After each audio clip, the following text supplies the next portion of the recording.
Have you ever wondered why bees construct hexagonal honeycombs rather octagonal or pentagonal?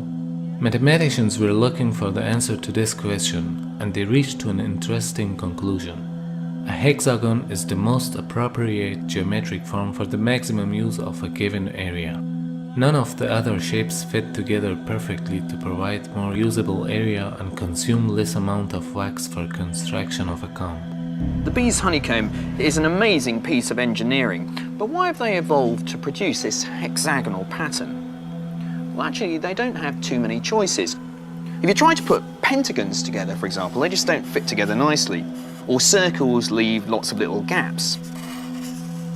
If they want to produce a network of regular shapes which fit together neatly, then you've really only got three options. You can do equilateral triangles, or you could do squares, or you can do the bee's hexagons. But why of those three does the bee choose the hexagons?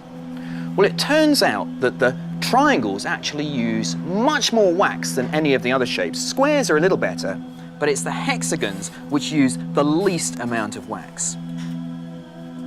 It's a solution that was only mathematically proven a few years ago. So the bees use the most appropriate form possible. The method used in construction of honeycomb is also very amazing. Bees start the construction of the hive from 2 or 3 different places and weave the honeycomb simultaneously in 2 or 3 strings. They start from different places. The bees create a number, construct identical hexagons, and then weave the honeycomb by combining these together and meeting in the middle.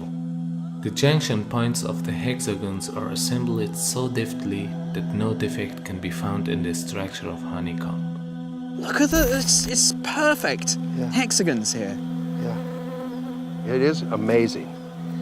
And the hexagon is a very strong structure. It's an engineering wonder for sure. While thinking about this extraordinary performance, we for sure have to admit the existence of a superior will that ordains these creatures. The evolutionists want to explain this achievement with the concept of instinct and try to present it as a simple attribute of the bee. They've just done it for thousands and thousands of years. They were born to do it. They just instinctively know that this is the shape of their home. If there's an instinct at work, and if the rule is applied over all bees and leads them to work in harmony while they are not informed of each other, then it means that there is an exalted wisdom that rules over all these tiny creatures. Or in other words, the creator of these tiny creatures inspired them with what they have to do.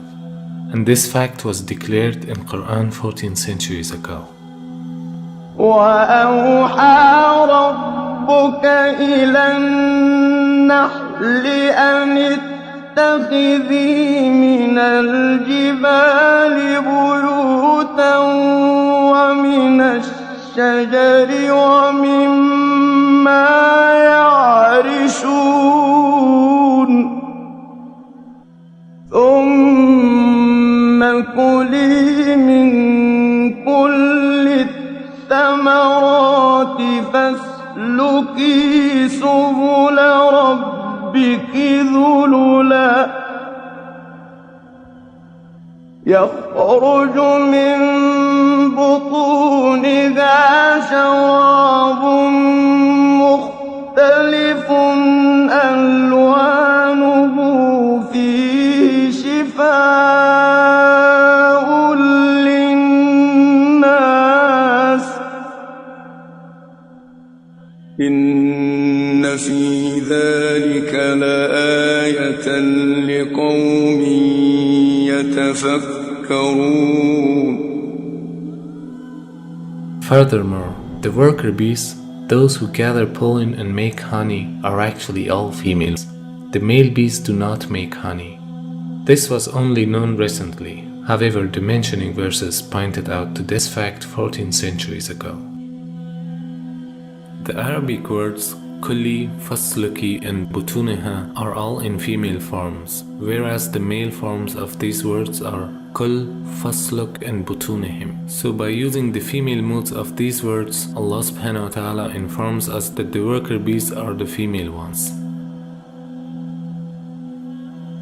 Moreover, these verses pointed to another recent discovery. Bees build their hives from their own wax. However, scientists just discovered bees that build their hive in wood and even in solid rock. And your Lord inspired the bee. Set up hives in the mountains, and in the trees, and in what they construct.